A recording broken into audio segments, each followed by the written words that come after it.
ನೀವು ಒಂದು ಮನೆಯನ್ನು ಕಟ್ಟಬೇಕಾದ್ರೆ ನೀವು ಕಷ್ಟಪಟ್ಟು ಸಂಪಾದನೆ ಮಾಡಿರೋ ದುಡ್ಡನ್ನ ಎಲ್ಲ ಕಡೆಯಿಂದ ವಂಚಿ ನಿಮ್ಮ ಮನೆಯ ಕನ್ಸ್ಟ್ರಕ್ಷನ್ನ ಮಾಡಿಸ್ತಾ ಇರ್ತೀರ.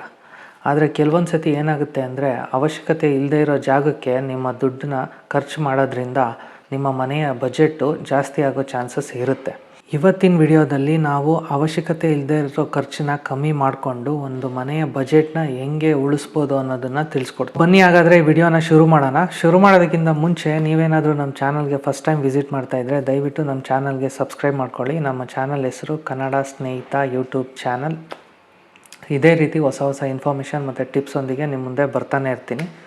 ಸೊ ಹಾಗಾದರೆ ತಡ ಮಾಡ್ದಲೆ ವಿಡಿಯೋನ ಶುರು ಮಾಡೋಣ. ಮೊದಲನೇದಾಗಿ ನೀವು ಒಂದು ಆರ್ಕಿಟೆಕ್ಟ್ ಹತ್ರ ಪ್ಲ್ಯಾನ್ ಮಾಡಿಸ್ಕೋಬೇಕಾ ಬೇಡವಾ ಅಂತ. ಸೊ ನಾನು ನಿಮಗೆ ಒಂದು ಆರ್ಕಿಟೆಕ್ಟ್ ಹತ್ರ ಒಂದು ಪ್ಲ್ಯಾನ್ ತೊಗೊಳೋದ್ರಿಂದ ಅಥವಾ ನಿಮ್ಮ ಕಾಂಟ್ರಾಕ್ಟ್ರ್ ಕಡೆಯಿಂದನೇ ನೀವು ಒಂದು ಪ್ಲ್ಯಾನ್ನ ರೆಡಿ ಮಾಡಿಕೊಂಡು ಹಂಗೆ ಬೇಸಿಕ್ಕಾಗಿ ಒಂದು ಕೆಲಸ ಮಾಡಿಸೋದಕ್ಕೆ ಏನೇನು ವ್ಯತ್ಯಾಸ ಇದೆ ಅಂತ ಈ ಪಾಯಿಂಟಲ್ಲಿ ಡಿಸ್ಕಸ್ ಮಾಡ್ತೀನಿ.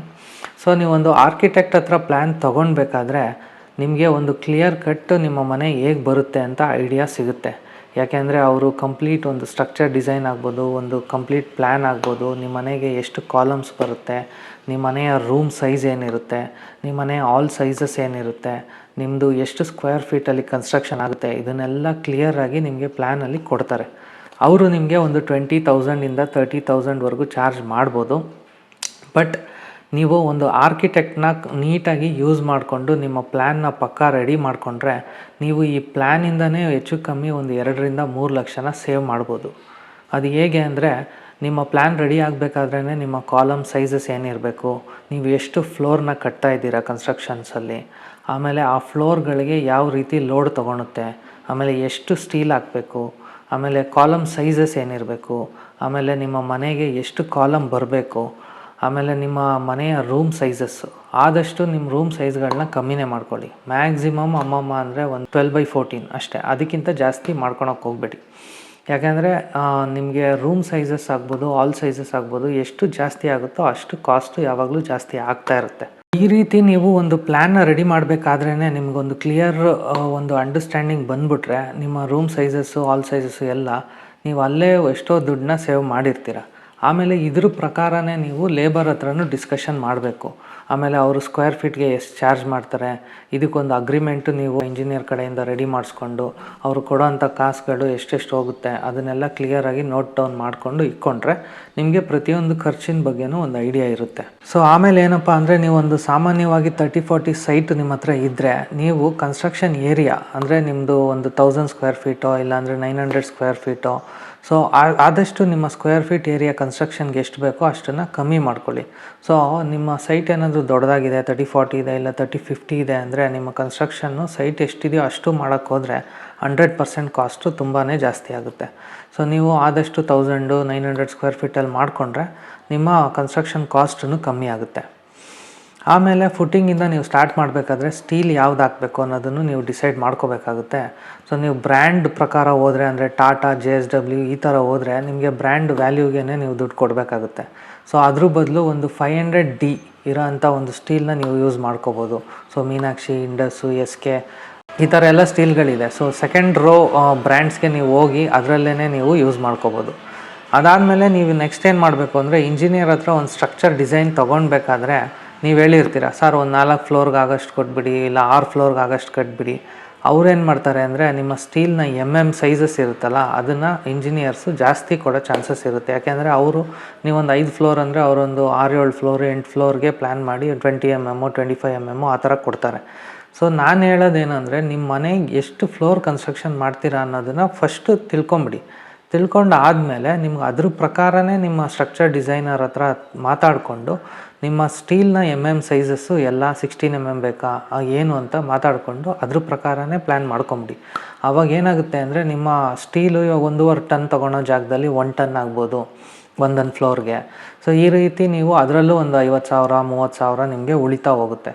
ಸುಮ್ಮನೆ ಅನವಶ್ಯಕತೆಯಾಗಿ ನೀವು ಸ್ಟೀಲ್ನ ಹಾಕೋದ್ರಿಂದನೂ ನಿಮ್ಮ ಮನೆಯ ಕನ್ಸ್ಟ್ರಕ್ಷನ್ನಲ್ಲಿ ಏನೂ ಅಂಥ ವ್ಯತ್ಯಾಸ ಬರೋದಿಲ್ಲ. ಯಾಕೆಂದರೆ ನೀವು ಒಂದು ಸತಿ 3 ಫ್ಲೋರು 4 ಫ್ಲೋರ್ ಕಟ್ಟಾದಮೇಲೆ ನನ್ನ ಪ್ರಕಾರ ನೀವು ಅದಕ್ಕಿಂತ ಜಾಸ್ತಿ ಕಟ್ಟೋದು ತುಂಬ ಕಮ್ಮಿ ಚಾನ್ಸಸ್ ಇರುತ್ತೆ. ಸೊ ಒಂದು ಪುಟ್ಟಿಂಗ್ ಹಾಕಿದಾದಮೇಲೆ ನಿಮ್ಮ ಪಾಯ ಹಾಕಬೇಕಾದ್ರೆ ಅಂದರೆ ಒಂದು ಫೌಂಡೇಶನ್ ಹಾಕಬೇಕಾದ್ರೆ ನೀವು ಆ ಪುಟ್ಟಿಂಗ್ ಲೆವೆಲಿಂದನೇ ಹಾಕೊಂಬರ್ಬೇಕು ಅನ್ನೋದು ಏನೂ ಅವಶ್ಯಕತೆ ಇರೋದಿಲ್ಲ. ಸೊ ನೀವು ಎಷ್ಟು ಕೋರ್ಸ್ ಆಗಬೇಕು ಅಂತ ನಿಮ್ಮ ಇಂಜಿನಿಯರ್ ಹತ್ರ ಮಾತಾಡಿಕೊಂಡು ಫುಟ್ಟಿಂಗ್ ಆದಮೇಲೆ ಒಂದು ಸ್ವಲ್ಪ ಮಣ್ಣನ್ನು ಫಿಲ್ ಮಾಡಿ ಕ್ಲೋಸ್ ಮಾಡಿ ನೀವೊಂದು 3 ಕೋರ್ಸೋ ಇಲ್ಲ ಒಂದು 4 ಕೋರ್ಸೋ ಮ್ಯಾಕ್ಸಿಮಮ್ ನೀವು ಪಾಯ ಹಾಕ್ಕೊಂಡ್ರೆ ನಿಮ್ಗೆ ಅದೇ ಸಾಕಾಗುತ್ತೆ. ಯಾಕೆಂದರೆ ನಿಮ್ಮ ಲೋಡ್ ಎಲ್ಲ ಒಂದು ಪುಟ್ಟಿಂಗ್ ಕಾಲಮ್ ಮೇಲೆ ನಿಂತಿರುತ್ತೆ. ಸೊ ಪಾಯ ಅನ್ನೋದು ಒಂದು ನೀಟಾಗಿ ಲೆವೆಲಾಗಿ ನಿಮ್ಮ ಬಿಲ್ಡಿಂಗು ಬರಲಿ ಅನ್ನೋದಕ್ಕೋಸ್ಕರ ನೀವು ಹಾಕ್ಕೊಳ್ತೀರಾ. ಸೊ ನೀವೊಂದು 3 ಕೋರ್ಸು 4 ಕೋರ್ಸು ಪಾಯ ಹಾಕ್ಕೊಂಡ್ರು ಅಷ್ಟೇ ಸಾಕಾಗುತ್ತೆ. ನೆಕ್ಸ್ಟ್ ನೀವು ಒಂದು ಮನೆ ಗೋಡೆ ಕನ್ಸ್ಟ್ರಕ್ಷನ್ ಮಾಡಬೇಕಾದ್ರೆ ಯಾವ ಬ್ರಿಕ್ಸ್ನ ಯೂಸ್ ಮಾಡಬೇಕು ಅಂತ. ನೀವು ರೆಡ್ ಬ್ರಿಕ್ಸ್ ಯೂಸ್ ಮಾಡೋದಕ್ಕಿಂತ ಅಂದರೆ ಇಟ್ಕೆನ ಯೂಸ್ ಮಾಡೋದಕ್ಕಿಂತ ನೀವು ಒಂದು ಸಿಮೆಂಟ್ ಬ್ಲಾಕ್ಸ್ನ ಯೂಸ್ ಮಾಡ್ಬೋದು. ಸೊ ಅದರಿಂದ ನಿಮ್ಗೊಂದು 20% ನಿಮಗೆ ಕಾಸ್ಟ್ ಕಮ್ಮಿ ಆಗುತ್ತೆ. ಸಿಮೆಂಟ್ ಯೂಸೇಜ್ ಆಗ್ಬೋದು, ಮರಳು ಯೂಸೇಜ್ ಆಗ್ಬೋದು, ಇದೆಲ್ಲನೂ ಅಷ್ಟೇ. ಆದರೆ ನಿಮಗೇನಾದರೂ ನಾವು ಮನೇನ ಇಟ್ಕೆಯಿಂದನೇ ಕಟ್ಟಿಸ್ಬೇಕು ಅನ್ನೋ ಒಂದು ಆಸೆ ಆ ಥರ ಇದ್ದರೆ ನೀವೇನು ಮಾಡ್ಬೋದು ಅಂದರೆ ಒಂದು ಗ್ರೌಂಡ್ ಫ್ಲೋರ್ಗೆ ಇಟ್ಗೆಯಲ್ಲಿ ಪ್ಲ್ಯಾನ್ ಮಾಡಿಕೊಂಡು ಫಸ್ಟ್ ಫ್ಲೋರಿಂದ AAC ಬ್ಲಾಕ್ಸ್ನ ಯೂಸ್ ಮಾಡೋದ್ರಿಂದ ನಿಮ್ಮ ಮನೆಗೆ ಲೋಡು ಕಮ್ಮಿ ಆಗುತ್ತೆ. ಆಮೇಲೆ ಕಾಸ್ಟಲ್ಲೂ ನಿಮಗೆ ಒಂದು ಫಸ್ಟ್ ಫ್ಲೋರಿಂದ ಒಂದು 20% ನಿಮಗೆ ಆರಾಮಾಗಿ ಕಮ್ಮಿ ಆಗುತ್ತೆ. ಆಮೇಲೆ ಸಿಮೆಂಟು ನೀವು ಯಾವ್ದು ಯೂಸ್ ಮಾಡ್ಬೋದು ಅಂದರೆ ನೀವು ಬಿರ್ಲಾ ಸೂಪರ್ ಇದೆ, ಬಟ್ ಅದಕ್ಕಿಂತ ಇವಾಗ ತುಂಬ ಬ್ರ್ಯಾಂಡ್ಸ್ ಬಂದಿದೆ. ಜುವಾರಿ ಬಂದಿದೆ, ಆಮೇಲೆ ಡಾಲ್ಮಿಯಾ ಬಂದಿದೆ. ಈ ಎಲ್ಲ ಬ್ರ್ಯಾಂಡ್ಸ್ನೂ ನೀವು ಕಾಸ್ಟ್ಗಳು ನೋಡಿಕೊಂಡು, ಅಂದರೆ ಬಿರ್ಲಾ ಏನಾದರೂ ತುಂಬ ಜಾಸ್ತಿ ಇದ್ದರೆ ನೀವು ನೆಕ್ಸ್ಟ್ ಲೆವೆಲ್ ಸಿಮೆಂಟ್ಸ್ ಯಾವ್ದ್ಯಾವ್ದಿದೆ ಅಂದರೆ ಈ ಥರ ಡಾಲ್ಮಿಯಾ, ಜುವಾರಿ ಇದನ್ನೆಲ್ಲ ಯೂಸ್ ಮಾಡಿಕೊಂಡು ನೀವು ಅಲ್ಲೂ ಕಾಸ್ಟ್ ಕಮ್ಮಿ ಮಾಡ್ಕೋಬೋದು. ಬಟ್ ಇದೇನೆಂದರೆ ನೀವು ಒಂದು ಸಿಮೆಂಟ್ ಮಿಕ್ಸಿಂಗ್ ರೇಷಿಯೋನ ನೀವು ಇಂಜಿನಿಯರ್ ಹತ್ರ ಕೇಳಿಕೊಂಡು ನಿಮ್ಮ ಲೇಬರ್ ಕಾಂಟ್ರಾಕ್ಟ್ರ್ ಹತ್ರನೂ ಮಾತಾಡಿಕೊಂಡು ನೀಟಾಗಿ ಎಷ್ಟು ಅವಶ್ಯಕತೆ ಇದೆಯೋ ಅಷ್ಟು ರೇಷಿಯೋ ಮಾತ್ರ ಅವರು ಮಿಕ್ಸಿಂಗ್ ಮಾಡಿ ನಿಮ್ಮ ಮನೆ ಕನ್ಸ್ಟ್ರಕ್ಷನ್ ಮಾಡಬೇಕಾದ್ರೆ ಯೂಸ್ ಮಾಡ್ಕೋಬೇಕು. ಅಂದರೆ ಒಂದು ಮೋಲ್ಡ್ ಕನ್ಸ್ಟ್ರಕ್ಷನ್ ಮಾಡಬೇಕಾದ್ರೆ ಎಷ್ಟು ಯೂಸ್ ಮಾಡಬೇಕು, ಆಮೇಲೆ ಒಂದು ವಾಲ್ ಕನ್ಸ್ಟ್ರಕ್ಷನ್ ಮಾಡಬೇಕಾದ್ರೆ ಯಾವ ರೇಷಿಯೋಲ್ಲಿರಬೇಕು, ಇದನ್ನೆಲ್ಲ ನೀವು ಒಂದು ನಾಲೆಜ್ ತಿಳ್ಕೊಂಡು ನಿಮ್ಮ ಲೇಬರ್ ಕಾಂಟ್ರಾಕ್ಟರು ಕರೆಕ್ಟಾಗಿ ಯೂಸ್ ಮಾಡ್ತಾಯಿದ್ದಾರಾ ಅಥವಾ ಅವಶ್ಯಕತೆ ಇಲ್ಲದೇ ಇರೋ ಜಾಗದಲ್ಲಿ ಜಾಸ್ತಿ ಸಿಮೆಂಟ್ ವೇಸ್ಟ್ ಆಗ್ತಾಯಿದೆಯಾ, ಇದನ್ನೆಲ್ಲ ಒಂದು ಗಮನ ಇಟ್ಕೊಂಡು ನೀವು ಮಾಡಿಸಿದ್ರೆ ನಿಮಗೆ ಎಷ್ಟೋ ಬ್ಯಾಗ್ಸು ನಿಮಗೆ ಸಿಮೆಂಟು ಕಮ್ಮಿ ಆಗುತ್ತೆ. ಇಲ್ಲ ಅಂದರೆ ಅವ್ರು ಲೇಬರ್ ಕಾಂಟ್ರಾಕ್ಟ್ರ್ ಹೇಳ್ತಾ ಇರ್ತಾರೆ, ನೀವು ತಂದು ಕೊಡ್ತಾನೆ ಇರ್ತೀರ, ಒಂದು ಲೆಕ್ಕ ನಿಮಗೆ ಒಂದು ಕೌಂಟ್ ಇರೋಲ್ಲ ಸಿಮೆಂಟ್ಸ್ದು. ಸೊ ಒಂದು ಸಿಮೆಂಟ್ ಬ್ಯಾಗು ನಿಮ್ಗೆ ಹೆಚ್ಚು ಕಮ್ಮಿ 420 450 ರುಪೀಸ್ ಇರುತ್ತೆ. ಸೊ ನಿಮ್ಗೆ ಇಲ್ಲೇ ಒಂದು 50 ಬ್ಯಾಗ್ ವೇಸ್ಟ್ ಆದರೆ ನಿಮ್ಗೆ ಅಲ್ಲೇ ಒಂದು 40,000 50,000 ನಿಮ್ಮ ಕಾಸ್ಟ್ ಜಾಸ್ತಿ ಆಗುತ್ತೆ. ಅದಾದಮೇಲೆ ಎಮ್ ಸ್ಯಾಂಡ್ ನೀವು ಕ್ರಷರಿಂದ ತರಿಸ್ಬೇಕಾದ್ರೆ ನೀವು ವೆಯ್ಟ್ ಮಾಡಿ ಕರೆಕ್ಟಾಗಿ ವೇವ್ ಲೆಂತಲ್ಲಿ ವೆಯ್ಟ್ ಮಾಡಿಸಿ ತಗೊಳ್ಳಿ, ಯಾವಾಗ ತರಿಸಿದ್ರು ಅಷ್ಟೇ. ಆಮೇಲೆ ಆದಷ್ಟು ಚಿಕ್ಕ ಚಿಕ್ಕ ಗಾಡಿಗಳನ್ನ ತರಿಸ್ಕೊಂಡಲ್ಲೇ ನೀವು ಯೂಸೇಜ್ ನೋಡಿಕೊಂಡು 10 ವೀಲರ್ ಆ ಥರ ಒಂದೇ ಸತಿ ತರಿಸ್ಕೊಂಡ್ರೆ ನೀವು ಕರೆಕ್ಟಾಗಿ ವೆಯ್ಟೂ ನೋಡಿಕೊಂಡು ಚೆಕ್ ಮಾಡಿಕೊಂಡು ಯಾವುದೇ ರೀತಿ ಮೋಸನೂ ಆಗೋದಿಲ್ಲ. ಅದಾದಮೇಲೆ ನಿಮಗೆ ಆದಷ್ಟು ಚಿಕ್ಕ ಗಾಡಿಗೆ ಹೋಗೋಷ್ಟು ನಿಮಗೆ ಪ್ರೈಸು ಜಾಸ್ತಿ ಇರುತ್ತೆ. ದೊಡ್ಡ ಗಾಡಿ ತೊಗೊಂಡ್ರೆ ನಿಮಗೆ ಅದರಲ್ಲೂ ಪ್ರೈಸು ಕಮ್ಮಿ ಆಗುತ್ತೆ. ಹೆಚ್ಚು ಕಮ್ಮಿ ನಿಮ್ಗೊಂದು 5,000-6,000 ನಿಮಗೆ ಕಮ್ಮಿ ಆಗುತ್ತೆ. ಸೊ ನೀವು ಇದನ್ನು ಯೂಸ್ ಮಾಡ್ಕೋಬೋದು. ವಾಲ್ ಕನ್ಸ್ಟ್ರಕ್ಷನ್ ಮುಗಿತಾ ಇದ್ದಂಗೆ ನಿಮ್ಮ ಒಂದು ರೂಫ್ ಕನ್ಸ್ಟ್ರಕ್ಷನ್ ಮಾಡ್ತೀರಾ. ಬಟ್ ನೀವೇನು ಮಾಡ್ಬೋದು ಅಂದರೆ ಒಂದು ರೂಫ್ ಹೈಟ್ ಆದಷ್ಟು ನೀವು ಒಂದು 9.5 ಅಡಿ ಅಥವಾ ಮ್ಯಾಕ್ಸಿಮಮ್ ಒಂದು 10 ಅಡಿ ಇಟ್ಕೊಳ್ಳಿ. ಸುಮ್ಮನೆ ರೂಫ್ ಹೈಟ್ ಜಾಸ್ತಿ ಮಾಡೋದ್ರಿಂದನೂ ನಿಮ್ಮ ಕಾಸ್ಟು ಎಕ್ಸ್ಟ್ರಾ ಆಗ್ತಾ ಇರುತ್ತೆ. ಯಾಕೆಂದರೆ ಒಂದೊಂದು ಕೋರ್ಸ್ಗೂ ನಿಮ್ಮ ಮೆಟೀರಿಯಲ್ ಕಾಸ್ಟ್ ಜಾಸ್ತಿ ಆಗ್ತಾ ಇರುತ್ತೆ. ನೀವು ಯಾವಾಗಲೂ ಒಂದು ಗಮನದಲ್ಲಿ ಏನು ಇಟ್ಕೊಬೇಕು ಅಂದರೆ ನಿಮ್ಮ ಲೇಬರ್ ಕಾಸ್ಟ್ಗಿಂತ ನಿಮ್ಮ ಮೆಟೀರಿಯಲ್ ಕಾಸ್ಟಲ್ಲೇ ನೀವು ನಿಮ್ಮನೆ ಬಜೆಟ್ನ ಕಮ್ಮಿ ಮಾಡ್ಕೊಳೋದಕ್ಕಾಗುತ್ತೆ. ಸೊ ನೀವು ಅದಕ್ಕೆ ಪ್ರತಿಯೊಂದು ಮೆಟೀರಿಯಲ್ ಹತ್ರನೂ ನಿಮ್ಮ ಗಮನ ಇಟ್ಕೊಂಡೇ ಇರಬೇಕು. ಆದಷ್ಟು ರೂಫ್ ಸೈಜ್ನ ಕಮ್ಮಿ ಮಾಡ್ಕೊಳ್ಳಿ, ಅದರಿಂದ ನಿಮಗೆ ಕಾಸ್ಟು ಕಮ್ಮಿ ಆಗುತ್ತೆ. ಆಮೇಲೆ ಅವಶ್ಯಕತೆ ಇಲ್ಲ ನಿಮ್ಗೆ 10.5 ಅಡಿ 11 ಅಡಿನೂ ರೂಫ್ ಮಾಡ್ತಾರೆ, ಬಟ್ ನನ್ನ ಪ್ರಕಾರ ಅದೇನು ಅವಶ್ಯಕತೆ ಇರೋದಿಲ್ಲ. ಅದಾದಮೇಲೆ ನಿಮ್ಮ ಮೋಲ್ಡ್ ಕನ್ಸ್ಟ್ರಕ್ಷನ್ ನಡಿಬೇಕಾದ್ರೆ ನಿಮ್ಮ ಇಂಜಿನಿಯರ್ ಹತ್ರ ಫಸ್ಟೇ ಮಾತಾಡ್ಕೊಡಿ, ಅದು 6 ಇಂಚ್ ಇರಲಿ ಸಾಕು. ಅದಾದಮೇಲೆ 7 ಇಂಚ್ ಆ ಥರ ಮಾಡೋಕ್ಕೂ ಹೋಗ್ತಾರೆ. ಆಮೇಲೆ ಅದರಲ್ಲೂ ನಿಮ್ಮ ಕಾಂಕ್ರೀಟ್ ಇದರಲ್ಲೂ ನಿಮಗೆ ಜಾಸ್ತಿ ಆಗುತ್ತೆ. 1 ಇಂಚ್ ಜಾಸ್ತಿ ಆದರೂ ನಿಮಗೆ ಕನ್ಸ್ಟ್ರಕ್ಷನ್ ಕಾಸ್ಟು ಜಾಸ್ತಿ ಆಗುತ್ತೆ.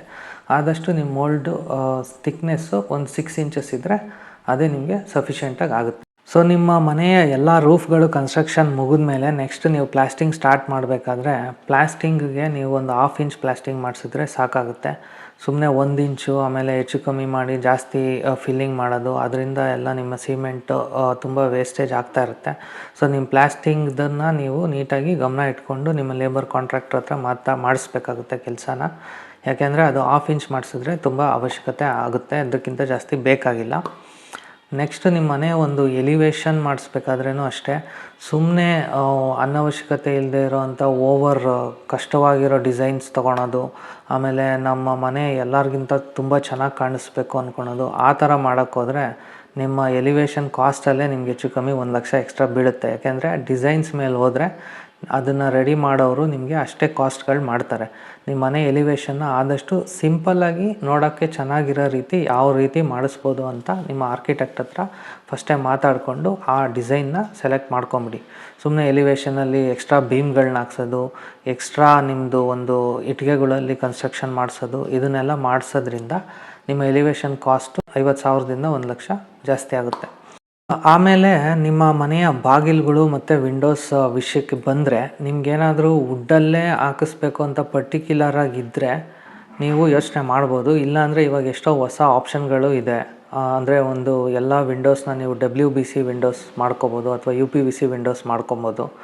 ಜಸ್ಟ್ ಒಂದು ಮೇನ್ ಡೋರ್ ಮಾತ್ರ ನೀವೊಂದು ಗಾನಾ ಟೀಕು ಅಥವಾ ಬರ್ಮಾ ಬಾರ್ಡರ್ ಟೀಕಲ್ಲಿ ನೀವು ಒಂದು ಮೇನ್ ಡೋರ್ನ ಮಾಡಿಸಿ ಮಿಕ್ಕಿದ ವಿಂಡೋಗಳನ್ನ ನೀವು WPC UPVCಯಲ್ಲೇ ಮಾಡ್ಕೋಬೋದು. ಅದರಿಂದ ತುಂಬ ಆಪ್ಷನ್ಸು ಚೆನ್ನಾಗಿದೆ ನಿಮಗೆ. ಅಂದರೆ ಒಂದು ಮಸ್ಕಿಟೋ ಮೆಶ್ ಆಗ್ಬೋದು, ಆಮೇಲೆ ನಿಮಗೆ ಒಂದು ಸ್ಲೈಡಿಂಗ್ ವಿಂಡೋಸ್ ಆಗ್ಬೋದು. ನೀಟಾಗಿ ಬಾಳಿಕೆನೂ ಬರುತ್ತೆ, ತುಂಬ ವರ್ಷಗಳು ಏನೂ ಆಗೋಲ್ಲ.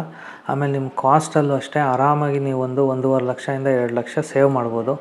ಈ ಮರಗಳ್ದು ಹಾಕ್ಸೋದ್ರಿಂದ ಇವಾಗೆಲ್ಲ ಸೀಲ್ ಬಿಡೋದು, ಆಮೇಲೆ ಮರಗಳು ನೀಟಾಗಿ ಸಿಗ್ದಲೇ ಇರೋದ್ರಿಂದ ನೀವು ಇಲ್ಲಿ ಏನಾದರೂ ಕಾಸ್ಟ್ ಕಮ್ಮಿ ಮಾಡಬೇಕು ಅಂದರೆ ಆರಾಮಾಗಿ UPVC ವಿಂಡೋಸ್ಗೆ ಆಪ್ಷನ್ ಇಟ್ಕೊಬೋದು. ಮನೆಗೆ ಒಂದು ಟೈಲ್ಸು ಇಲ್ಲ ಗ್ರಾನೈಟ್ ನೀವು ಯಾವುದನ್ನು ಹಾಕ್ಸ್ಬೇಕು ಅಂತ ಯೋಚನೆ ಮಾಡಿದರೆ, ನನ್ನ ಆಪ್ಷನ್ ಏನು ಅಂದರೆ, ನೀವು ಬಜೆಟ್ನ ಉಳಿಸ್ಬೇಕು ಅಂದರೆ ನೀವು ಒಂದು ವೆಟ್ರಿಫೈಡ್ ಟೈಲ್ಸ್ಗೆ ಹೋಗ್ಬೋದು.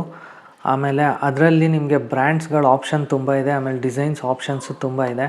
ಆದ್ದರಿಂದ ನೀವೇನು ಮಾಡ್ಬೋದು ಅಂದರೆ, ಒಂದು ನಾನ್ ಬ್ರ್ಯಾಂಡ್ ಅಂದರೆ ಒಂದು ಬ್ರ್ಯಾಂಡ್ ಇಲ್ದಲೇ ಇರೋ ಲೋಕಲ್ ಟೈಲ್ಸ್ಗೆ ಹೋದರೆ ನಿಮಗೆ ಒಂದು ₹20 ₹20 ಸ್ಟಾರ್ಟ್ ಆಗಿ ಸ್ಕ್ವೇರ್ ಫೀಟು ನಿಮಗೆ ಎಲ್ಲ ಥರ ಆಪ್ಷನ್ಸು ಅವೈಲಬಲ್ ಇದೆ. ಇಲ್ಲ ನಿಮಗೆ ಒಂದು ಸ್ವಲ್ಪ ಚೆನ್ನಾಗಿರೋದು ಬೇಕು, ಕಜಾರಿಯಾ ಬೇಕು, ಇಲ್ಲ ಜಾನ್ಸನ್ ಆ ಥರ ಬ್ರ್ಯಾಂಡೆಡ್ ಟೈಲ್ಸ್ ಹಾಕಬೇಕಂದ್ರೂ ನಿಮ್ಗೊಂದು ₹50 ಸ್ಕ್ವೇರ್ ಫೀಟ್ಗೆ ಸ್ಟಾರ್ಟ್ ಇದೆ. ಸೊ ನೀವು ಇದರಲ್ಲೂ ತುಂಬ ಅಮೌಂಟನ್ನ ಸೇವ್ ಮಾಡ್ಬೋದು. ಬಟ್ ಏನು ಅಂದರೆ, ನೀವೊಂದು ಮನೆಗೆ ಟೈಲ್ಸ್ನ ಹಾಕಬೇಕಾದ್ರೆ ರೂಮ್ಗೊಂದು ಡಿಸೈನು, ಅಡುಗೆ ಮನೆಗೊಂದು ಡಿಸೈನು ಈ ಥರ ಮಾಡೋದ್ರಿಂದ ನಿಮಗೆ ವೇಸ್ಟೇಜ್ ಜಾಸ್ತಿ ಬರುತ್ತೆ.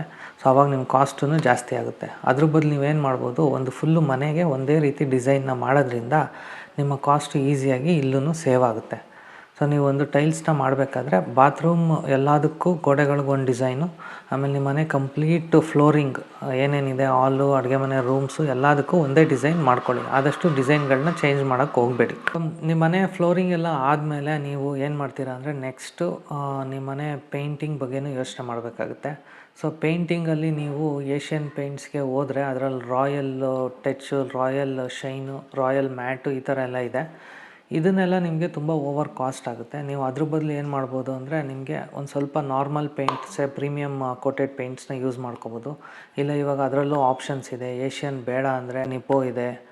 ಈ ಥರ ಬೇರೆ ಬೇರೆ ಬ್ರ್ಯಾಂಡ್ಸ್ಗಳಿದ್ದಾವೆ, ಒಂದು ಪ್ರೀಮಿಯಮ್ ಕಂಟೆಂಟ್ ಕೊಡೋ ಅಂಥ ಬ್ರ್ಯಾಂಡ್ಸು. ನೀವು ಅಂಥ ಬ್ರ್ಯಾಂಡ್ಸ್ನ ಸೆಲೆಕ್ಟ್ ಮಾಡಿಕೊಂಡು ನಿಮಗೆ ಬ್ರ್ಯಾಂಡ್ ವ್ಯಾಲ್ಯೂಗೆ ದುಡ್ಡು ಕೊಡ್ದಲ್ಲೇ ನೀವು ಇಲ್ಲೂ ಸ್ವಲ್ಪ ದುಡ್ಡುಗಳನ್ನ ನಿಮ್ಮ ಮನೆಗೆ ಇಂಟೀರಿಯರ್ ಡಿಸೈನ್ ಮಾಡಿಸ್ಬೇಕಾದ್ರೂ ಅಷ್ಟೇ, ನೀವು ಎಷ್ಟು ಬೇಕೋ ಅಷ್ಟಕ್ಕೆ ಮಾತ್ರ ಕೊಟೇಶನ್ ತೊಗೊಳ್ಬೇಕಾಗುತ್ತೆ. ನಿಮ್ಮ ಮನೇಲಿ ಆಲ್ರೆಡಿ ಹಳೆ ಮಂಚಗಳು ಏನಾದರೂ ಯೂಸ್ ಮಾಡ್ತಾಯಿದ್ರೆ ನೀವು ಅದನ್ನೇ ಇನ್ವಾಲ್ವ್ ಮಾಡ್ಕೊಬೋದು. ಸುಮ್ಮನೆ ಮತ್ತೆ ಹೊಸ ಮಂಚಗೆ ಇನ್ವೆಸ್ಟ್ ಮಾಡೋದು, ಆಮೇಲೆ ಹಳೆ ಮಂಚನ ನೀವು ಕಮ್ಮಿ ರೇಟಿಗೆ ಸೇಲ್ ಮಾಡಬೇಕಾಗುತ್ತೆ. ಅದನ್ನೆಲ್ಲ ಅವಾಯ್ಡ್ ಮಾಡಿಕೊಂಡು ಎಷ್ಟು ಹಳೆ ಮಂಚಗಳಿದೆಯೋ ನೋಡಿಕೊಂಡು ನೀವು ಇಲ್ಲ ಮ್ಯಾಕ್ಸಿಮಮ್ 2 ಮಂಚ ಯೂಸ್ ಮಾಡ್ಕೊಳ್ಳಿ. ಆಮೇಲೆ ಕಿಚನ್ಗೂ ಅಷ್ಟೇ, ನೀವು ಟ್ರೆಂಡ್ ಪ್ರಕಾರ ಹೋದರೆ ಕಿಚನ್ಗೆ ನಾನಾ ರೀತಿ ಟೆಂಡಮ್ ಬಾಕ್ಸಸ್ ಆಗ್ಬೋದು, ಪ್ಯಾಂಟ್ರಿ ಬಾಕ್ಸಸ್ ಆಗ್ಬೋದು, ಸೈಡ್ ಕಾರ್ನರ್ ಅಂತ ತುಂಬ ಕಾಸ್ಟ್ಲಿ ಆಗುತ್ತೆ. ನೀವು ಅದ್ರ ಬದಲು ಏನು ಮಾಡ್ಬೋದು ಅಂದರೆ, ಸಿಂಪಲ್ ವಾರ್ಡ್ರೂಬ್ಸ್ನ ಮಾಡಿಕೊಂಡು ನಿಮಗೆ ಒಂದು SS ಬ್ಯಾಸ್ಕೆಟ್ಸ್ ಬರುತ್ತೆ, ಅದನ್ನು ಮಾತ್ರ ನೀವು ಇನ್ವಾಲ್ವ್ ಮಾಡ್ಕೊಬೋದು. ಆಮೇಲೆ TV ಯೂನಿಟು ಅಷ್ಟೇ, ನೀವು ಜಾಸ್ತಿ ಡಿಸೈನ್ ಮಾಡಿಸ್ಕೊಳಕ್ಕೆ ಹೋಗ್ದಲ್ಲೇ ನೀವು ಚಿಕ್ಕ ಪುಟ್ಟ ವಾರ್ಡ್ರೂಫ್ ಮಾಡಿಸ್ಕೊಂಡು ಸಣ್ಣ ಪುಟ್ಟ ಡಿಸೈನ್ ಮಾಡಿಸ್ಕೊಂಡ್ರೆ ಇಂಟೀರಿಯರಲ್ಲೂ ನೀವು ತುಂಬ ಕಾಸ್ಟ್ನ ಸೇವ್ ಮಾಡ್ಕೊಬೋದು. ನಿಮ್ಮನೆ ಇಂಟೀರಿಯರು ಎಲ್ಲ ಕಂಪ್ಲೀಟ್ ಆದಮೇಲೆ ನಿಮ್ಮನೆ ಮೆಟ್ಲಿಗೆ ಏನಾದರೂ ಮಾಡಿಸಿರ್ತೀರಲ್ವ, ಆ ಮೆಟ್ಲುಗಳಿಗೆ SS ಮಾಡಿಸ್ತೀರ. SS ಮಾಡಿಸ್ಬೇಕಾದ್ರೂ ಅಷ್ಟೇ, ನೀವು ಡಿಸೈನ್ಸ್ಗಳಿಗೆ ಓವರ್ ಡಿಸೈನ್ಸ್ಗಳಿಗೆ ಹೋಗಬೇಡಿ. ಸಿಂಪಲ್ಲಾಗಿ 1 ಲೈನ್ SS ಮೇಲೆ ಬರುತ್ತೆ, ಆಮೇಲೆ ಕೆಳಗಡೆ ಗ್ಲಾಸ್ ಬರುತ್ತೆ. ಅದು ಮನೆ ಒಳಗಡೆ ಇದ್ದರೆ ಮೆಟ್ಲು. ಮನೆ ಆಚೆ ಇದ್ದರೆ ನೀವು ಗ್ಲಾಸೂ ಅವಶ್ಯಕತೆ ಇರೋದಿಲ್ಲ. ನೀವು ಬರೀ SS ರಾಡ್ಸಲ್ಲೇ ನೀವು ಆರಾಮಾಗಿ ಸಿಂಪಲ್ಲಾಗಿ ಡಿಸೈನ್ ಮಾಡಿಸ್ಕೊಬೋದು. ಸೊ ನೀವು ಇಲ್ಲೂ ಒಂದು ಸ್ವಲ್ಪ ಕಾಸ್ಟ್ ಬಗ್ಗೆ ಗಮನ ಕೊಡಬೇಕು ಅಂದರೆ ನೀವು ಡಿಸೈನ್ಸ್ಗಳು ಸ್ವಲ್ಪ ಸಿಂಪಲ್ಲಾಗಿ ಹೋಗಿ, ಸುಮ್ಮನೆ ಟ್ರೆಂಡ್ ಪ್ರಕಾರ ಹೋಗಿ ಇಲ್ಲೂ ದುಡ್ಡುಗಳನ್ನ ವೇಸ್ಟ್ ಮಾಡ್ಕೊಬೇಡಿ. ಆಮೇಲೆ ನೆಕ್ಸ್ಟು ಗೇಟ್ ಮಾಡಬೇಕಾದ್ರೂ ಅಷ್ಟೇ, ನೀವು ಆರಾಮಾಗಿ MS ಅಲ್ಲೇ ಗೇಟ್ ಮಾಡಿಸ್ಬೋದು. ಅವಶ್ಯಕತೆ ಇಲ್ಲ SS ಗೇಟ್ ಮಾಡಿಸೋದು. SS ಗೇಟ್ ಮಾಡ್ಸೋಕೆ ಹೋದರೆ ನಿಮಗೆ ಹೆಚ್ಚು ಕಮ್ಮಿ 40,000 50,000 ವೇಸ್ಟ್ ಆಗುತ್ತೆ. ಸಿಂಪಲ್ಲಾಗಿ ಒಂದು MS ಅಲ್ಲೇ ನಿಮಗೆ ಗೇಟ್ ಮಾಡಿಸ್ಕೊಂಡು ಅದಕ್ಕೆ ಇವಾಗ ಡಿಕೋ ಪೇಂಟ್ ಅಂತ ಎಲ್ಲ ಇದೆ. ಸೊ ಡಿಕೋ ಪೇಂಟ್ಗಳನ್ನ ಮಾಡಿದ್ರೆ ಡಿಸೈನಾಗೂ ಕಾಣುತ್ತೆ, ಆಮೇಲೆ ಖರ್ಚು ನಿಮಗೆ ಕಮ್ಮಿ ಆಗುತ್ತೆ. ಸೊ ಈ ರೀತಿ ನೀವು ಒಂದು ಮನೆಗೆ ಎಲ್ಲೆಲ್ಲಿ ಅವಶ್ಯಕತೆ ಇದೆಯೋ ಅಲ್ಲಿ ಮಾತ್ರ ಖರ್ಚು ಮಾಡಿಕೊಂಡು ನಿಮ್ಮ ಮನೇನ ಆದಷ್ಟು ಬಜೆಟ್ ಉಳಿಸ್ಕೊಂಡು ನೀವು ಕಂಪ್ಲೀಟ್ ಮಾಡ್ಕೊಬೋದು. ಅದು ಬಿಟ್ಟು ಏನಾಗುತ್ತೆ ಅಂದರೆ ಒಂದೊಂದು ಸತಿ ನಿಮ್ಮ ಮನೆ ಹತ್ರನೇ ಯಾರೋ ನಿಮ್ಮ ಫ್ರೆಂಡ್ಸೋ ಅಥವಾ ರಿಲೇಟಿವ್ಸೋ ಬೇರೆ ಮನೆ ಕಟ್ಟಿರ್ಬೋದು, ಅಥವಾ ಅವರು ಮನೆ ಕನ್ಸ್ಟ್ರಕ್ಷನ್ ಮಾಡ್ತಾ ಇರ್ತಾರೆ. ನೀವೇನಾದರೂ ಅವ್ರ ಮೇಲೆ ಕಾಂಪಿಟೇಷನ್ಗೆ ನಮ್ಮ ಮನೆ ಅವ್ರಿಗಿಂತ ಚೆನ್ನಾಗಿರಬೇಕು, ನಮ್ಮ ಮನೆ ನಮ್ಮ ಏರಿಯಾದಲ್ಲೇ ಎಲ್ಲರಿಗಿಂತ ಚೆನ್ನಾಗಿರಬೇಕು, ಈ ರೀತಿ ಒಂದು ಐಡಿಯಾಲಜಿ ಇಟ್ಕೊಂಡು ಮನೆ ಕಟ್ಟಕ್ಕೆ ಹೋದರೆ ಸುಮ್ಮನೆ ನಿಮಗೆ ಗೊತ್ತಿಲ್ಲದಲ್ಲೇ ನೀವೊಂದು 20 ಲಕ್ಷ 15 ಲಕ್ಷ ಮನೆ ಬಜೆಟ್ ಮೇಲೆ ಜಾಸ್ತಿ ಮಾಡ್ಕೊಂಬಿಡ್ತೀರ. ಆಮೇಲೆ ಅದು ನಿಮಗೆ ಕಷ್ಟ ಆಗುತ್ತೆ. ಸೊ ನೀವು ಆದಷ್ಟು ಮನೆ ಕಟ್ಟಬೇಕಾದ್ರೆ ಅವಶ್ಯಕತೆ ಇರೋದನ್ನು ಮಾತ್ರ ಯೂಸ್ ಮಾಡಿಕೊಂಡು, ಯಾವಾಗಲೂ ಯಾವ್ಯಾವ ಮೆಟೀರಿಯಲ್ ನಾವು ತೊಗೊಂಡು ಬರ್ತಾಯಿದ್ದೀವಿ, ಇದು ಇಲ್ಲಿಗೆ ಯೂಸ್ ಇದೆಯಾ ಇಲ್ವಾ, ಇದು ಇನ್ವೆಸ್ಟ್ ಇಷ್ಟು ಮಾಡೋದ್ರಿಂದ ಮುಂದಕ್ಕೆ ನಮಗೇನು ಯೂಸ್ ಇದೆ, ಇದನ್ನೆಲ್ಲ ಗಮನ ಇಟ್ಕೊಂಡು ಮನೆ ಕನ್ಸ್ಟ್ರಕ್ಷನ್ ಮಾಡಿದ್ರೆ ನೀವು ತುಂಬ ದುಡ್ಡನ್ನ ಮನೆ ಕಟ್ಟಬೇಕಾದ್ರೆ ಸೇವ್ ಮಾಡ್ಕೊಬೋದು. ಸೊ ನೋಡಿದ್ರಲ್ಲ, ನಾನು ಈ ವಿಡಿಯೋದಲ್ಲಿ ನಿಮಗೆ ಒಂದು ದುಡ್ಡನ್ನ ಆದಷ್ಟು ಸೇವ್ ಮಾಡಿ ಒಂದು ಬಜೆಟಲ್ಲಿ ಹೆಂಗೆ ಒಂದು ಮನೇನ ಕಟ್ಬೋದು ಅನ್ನೋದನ್ನು ತಿಳಿಸ್ಕೊಟ್ಟಿದ್ದೀನಿ. ನಿಮಗೆ ಯಾವ್ಯಾವ ಜಾಗದಲ್ಲಿ ಮನೆ ದುಡ್ಡು ಅವಶ್ಯಕತೆ ಇಲ್ದಲೇ ವೇಸ್ಟ್ ಆಗುತ್ತೆ ಅನ್ನೋದನ್ನು ಒಂದು ಅರ್ಥ ಮಾಡಿಸಿದ್ದೀನಿ ಅಂತ ಅಂದ್ಕೊಂಡಿದ್ದೀನಿ. ನಾನು ನೆಕ್ಸ್ಟ್ ವಿಡಿಯೋದಲ್ಲಿ ಒಂದು 3 BHK ಮನೇನ ಒಂದು 20 lakhs ಒಳಗಡೆ ಪ್ರೀಮಿಯಮ್ ಮೆಟೀರಿಯಲ್ಸ್ ಯೂಸ್ ಮಾಡಿ ಒಂದು ಸೂಪರಾಗಿ ಹೆಂಗೆ ಕಟ್ಬೋದು ಅನ್ನೋದನ್ನು ನಾನು ಕ್ಲಿಯರಾಗಿ ತಿಳಿಸ್ಕೊಡ್ತೀನಿ. ಅದಕ್ಕೆ ನೀವೇನು ಮಾಡಬೇಕು ಅಂದರೆ ನನ್ನ ಚಾನಲ್ಗೆ ಸಬ್ಸ್ಕ್ರೈಬ್ ಮಾಡಿಕೊಂಡ್ರೆ ನಾನು ಒಂದು ವಿಡಿಯೋ ಅಪ್ಲೋಡ್ ಮಾಡಿದ ತಕ್ಷಣ ನಿಮಗೆ ಒಂದು ನೋಟಿಫಿಕೇಷನ್ ಬರುತ್ತೆ. ಸೊ ಐ ಹೋಪ್ ಈ ವಿಡಿಯೋ ನಿಮಗೆ ಯೂಸ್ ಆಗಿದೆ ಅಂತ. ಯೂಸ್ ಆಗಿದರೆ ದಯವಿಟ್ಟು ಈ ವಿಡಿಯೋನ ನಿಮ್ಮ ಫ್ರೆಂಡ್ಸ್ ಮತ್ತು ಫ್ಯಾಮಿಲಿಗೆ ಶೇರ್ ಮಾಡಿ, ಅವ್ರಿಗೂ ಈ ವಿಡಿಯೋಯಿಂದ ಯೂಸ್ ಆಗಲಿ. ಸೊ ನೆಕ್ಸ್ಟ್ ವಿಡಿಯೋವರೆಗೂ ಥ್ಯಾಂಕ್ ಯು ಮತ್ತು ಸಿ ಯು.